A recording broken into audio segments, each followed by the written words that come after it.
You'd be surprised how far you can push yourself when you get something in your mind that you want to accomplish, something that you want to do.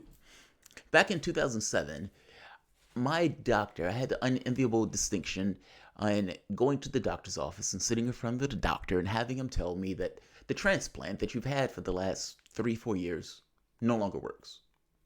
Now, me in my head is like, do whatever you got to do to save it. When that was off the table, I solemnly thanked him, got in my burgundy SUV, Ford Escape, and went to DC Airport and got on a plane to Amsterdam. When you have a transplant, you can't smoke pot. And my assumption, that has to do with the medication, it interacts with the medication. And my assumption was based on the trend line of degradation, meaning how fast that organ was deteriorating, um, in comparison to what I need to stay alive, meaning how much it needs to work for me to stay alive. I assume I have about 6, 7 months. My estimate was a bit off. I had 2. However, it wasn't a 2 necessarily of love and light. It's more of a 2 with driving the machine on the rims.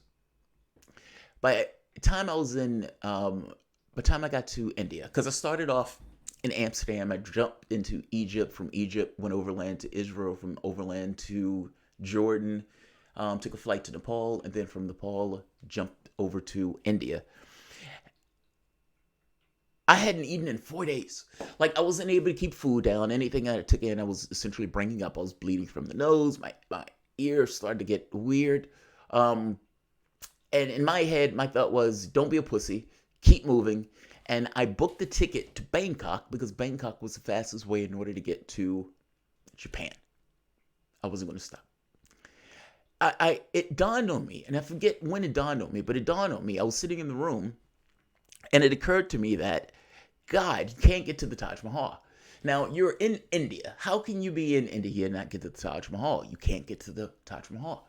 Yes, you can take transport, but you don't necessarily have the physical want to do it, even though you should want to do it because you're traveling. Otherwise, what's the point of doing the traveling? And it also dawned on me that if you can't eat, just like you haven't eaten in the last 4 days, you wouldn't be able to eat sushi either. It was small stuff that started to kind of chip away at this notion of what are you doing and why are you doing it? At which point, I called my mom and said, look, I'm coming home. As long as you're going, you're going. Meaning, as long as you have this kind of mindset that I'm going to keep going, I'm going to keep going, I'm going to keep going. You have this hellish pace. The world is great. Difficult, but the world is great. You can keep going. The moment you stop, it hits you all at once. You can keep going until your body, to a certain degree, asserts authority. Bernie Sanders had been running a hellish pace. Bernie Sanders didn't just have a heart attack overnight. Yes, he did have a heart attack overnight, but I hope you know what I mean. The blockage was probably there for a period of time. He probably had an appreciated capacity in regards to the way his heart was working for months. Think of the hellish pace that Bernie Sanders has been setting for the last 2 years, or 3 years for that matter. I mean, since 2016, he, for the most part, has a never-ending campaign. Bernie Sanders had a heart attack. He had a blockage in his heart where doctors had to go in and put 2 stents in order to essentially route blood around that blockage or to allow blood to continue to flow. I don't like saying it. I hate it the way it comes out of my mouth. It comes out of my mouth in somewhat of an obtuse way, even though it is true. There's a reality to it, and that there's a perception to it. And those things, in an odd way, converge in a very particular point of crisis management. Meaning, the reality of it is, there is no crisis. The reality of it is also, however, is that Sanders needs to deal with the perception of a crisis. In which case, his campaign kicks in gear in trying to assuage the people who support him and the people who hate his guts, that his campaign is still valid, active, and still going on.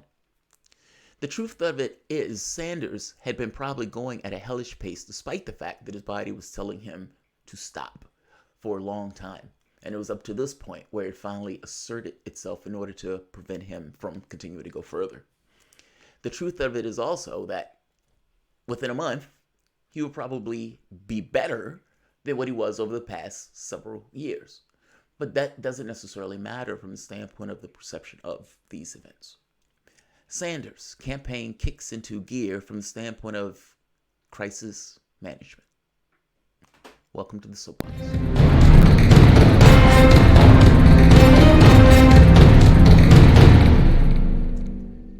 My name is Jamarl Thomas. This is the Progressive Soapbox. Guys, if you dig this content and you find yourself coming back often, please like, share, subscribe. You can always support PayPal patron.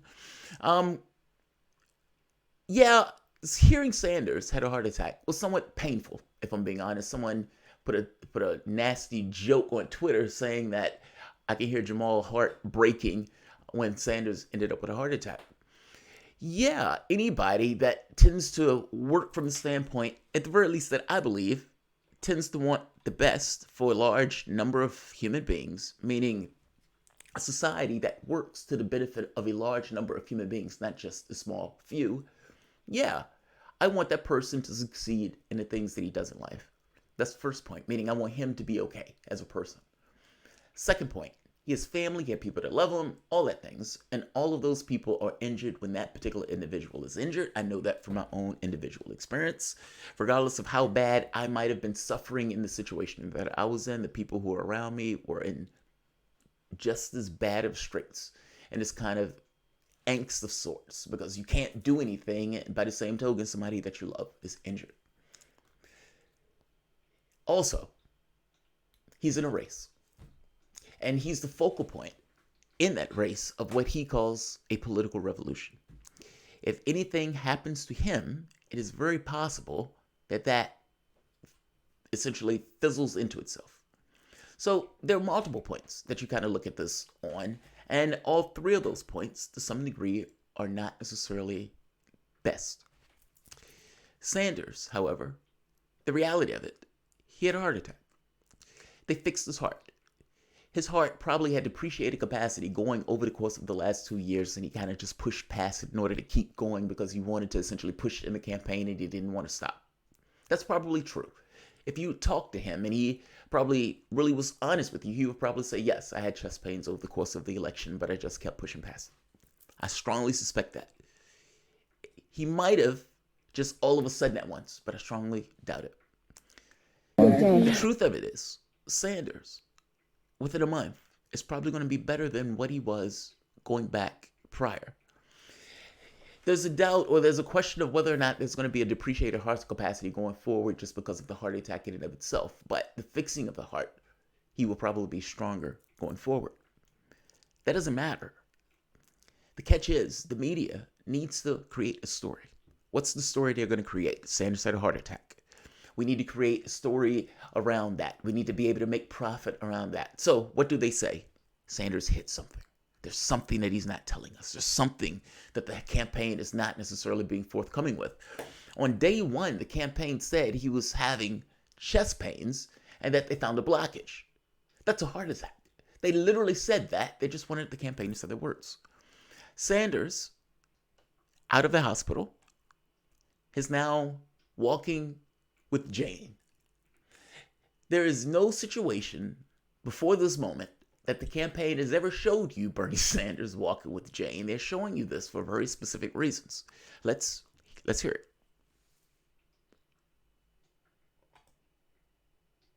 Come on. I hope you get a time and a half for working in the rain. Right? How are you feeling, Senator? I feel very good, thank you. When can we see you back on the trail?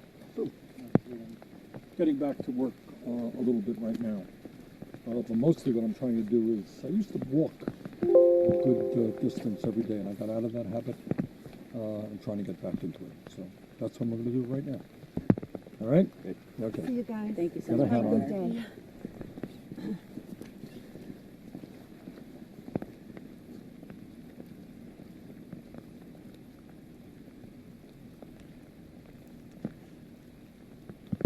I strongly put to you that these videos are going to be going up with this notion of trying to get across that he's okay. He's good. He will be up and at him from the standpoint of getting back into politics. I guess my thing is, the Walking with Jane video, for some reason this video looks funny to me. but it's there for us. I don't know if some of this is entirely in my head or if it's one of those things where it feels like just from talking to people or just from the conversations I see people having, where there's a certain freaked outness at the fact that Sanders had a heart attack. I think that's the most natural and normal response ever. I think it's somewhat of an ideological response to not care that a 78-year-old man had a heart attack. I think that is a big fucking deal. When Jimmy Carter kind of had this conversation where they asked Jimmy Carter said, I don't know how anybody at that age could be able to do the office. I don't have any issue with Sanders having a heart attack, if that makes sense. No, I don't want him to have a heart attack. And if this took place later on in the election cycle, I would say it would be fatal because people would be voting immediately with immediate knowledge that this man just had a heart attack. By the same token, if I would say anything, what's probably going to take place is he is going to get back to normal. And as the campaign goes on, you're going to hit the debates. And if he does good in the debates, the stuff starts to matter less. It's a bad day. That's all it is. It sucks from the standpoint of a health thing. And he can try to change this and morph this into, well, this is why I want Medicare for all. This makes me more into the whole Medicare for all thing. But that's more of a political casting of it all. I mean, ultimately, this is just one of those things where you deal with, you try to get across to people and your supporters that you're okay. Part of that is because you don't want your supporters to leave. The other part of that is you don't want media who hates your guts and tries everything they can to malign you and smear you and attack you to essentially use this as a health issue for your campaign. You're going to have a lot of people who would have never voted for you who now care greatly about your health and whether or not you should be in a campaign because of it. His job at this point is to get across to all of these people, I am okay and I'm still in the race. Don't bail. We're still good. The reality of it is also that he is still good.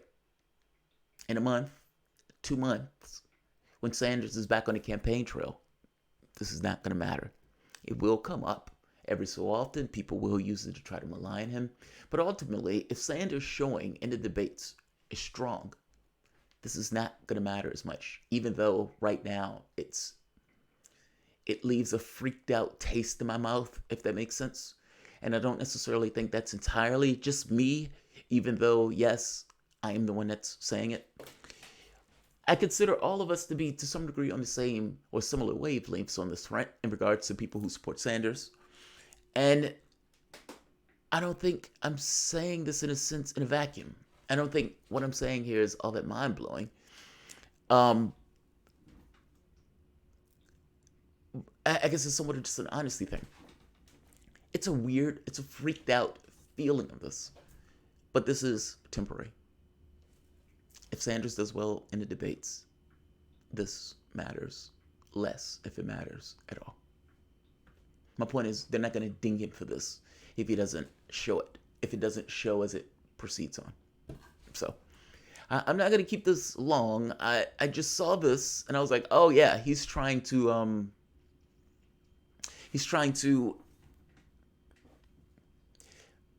get across to people that he's okay. That's basically what it is. I'm okay, I'm doing well, the world is great, etc., etc., etc. Gail Lloyd, hey, hello Jamal, what about the Kurds in northern Syria? So, the last that I've read on that, the Kurds, two things. Turkey has already started bombing. That started. That was hours ago. That's apparently as soon as Donald Trump came out with that statement, within a few hours after that statement, there were reports that the Turkey had already started bombing. And then it started the incursion. The Kurds themselves, the last I heard, were talking about making deals with Syria. Now, because at that point, they think their life is on the line because Turkey is making an incursion into Syrian territory. Also, again, this is a little weird because how is Turkey invading Syrian territory like this? Like, all of this gets a little bizarre in and of itself. As if the United States should be in Syria. And the media freaks out over this as if the United States should be, as if they belong in Syria. It's Syrian territory. It is not the United States territory. I know that's mind-blowing for people, but it's not our territory. And so it's like, if Syria is working in coordination with Russia, okay, that's between them two. Those are two sovereign nations. The United States works in coordination with Saudi Arabia. Sovereign nations make determinations on who they work with. It's just a weird thing. You hear Western media and the way they talk about this, like the United States belongs in Syria. And that U.S. has some just ability or reason or there's something there, it's a logistical or legal framework where we will give up territory to another country that doesn't belong in that territory. This is just astonishing. It's just astonishing. Jamal also lied. I don't even know who Joshua Brown is. I don't know who Joshua Brown is. Oh, you're talking about the guy that got shot. Oh, yeah, I don't know who you're talking about then. Misha, also Israel complaining, saying we betrayed them with this. Look, the Kurds were betrayed. That is true. As a flat fact, that's true. The United States decided to work with the Kurds in that region. But keep in mind, the United States was fighting two wars in that area. The United States was fighting against ISIS, but also was fighting or using those weapons to create a battering ram against Assad. Meaning, and it's kind of a weird foreign policy, at least when Obama was in office. They were funneling weapons to the CIA from the standpoint of attacking Assad, while at the same token having this kind of money, resources, whatnot as a dumping ground in the Free Syrian Army. It was so bizarre. And what Obama was trying to do in regards to that area. It is not necessarily true that it was the Kurds that essentially took down ISIS. If you remember, Syria and Russia was also fighting in that conflict, in that war. And Bashar al-Assad was able to get back a large amount of his land with Russian and Iranian help. The United States was not a great part of that solution. And the reason why I say that is because ultimately you can make a strong argument that ISIS was started just based on our destruction of that region with Bush. And the foreign policy or the policies that Bush took, meaning, forcing the disbanding of the military, meaning all of these guys for the most part start pretty much giving their services for hire and whatnot, and the destabilization of that entire region. And then we go in as if we're going to be the saviors of that region. It's not our land. It's not our country. And then for us, Donald Trump, to threaten the world if we take down a band of terrorists that are in Idlib, or if Russia and Syria take down Idlib province, which is still Syrian territory, where even the UN said there were, 20, 30,000 terrorists that were there. It's utterly obscene. Outright obscene. Kevin Andrew Reyes, Jamal, I don't want to make this video long, I know, right?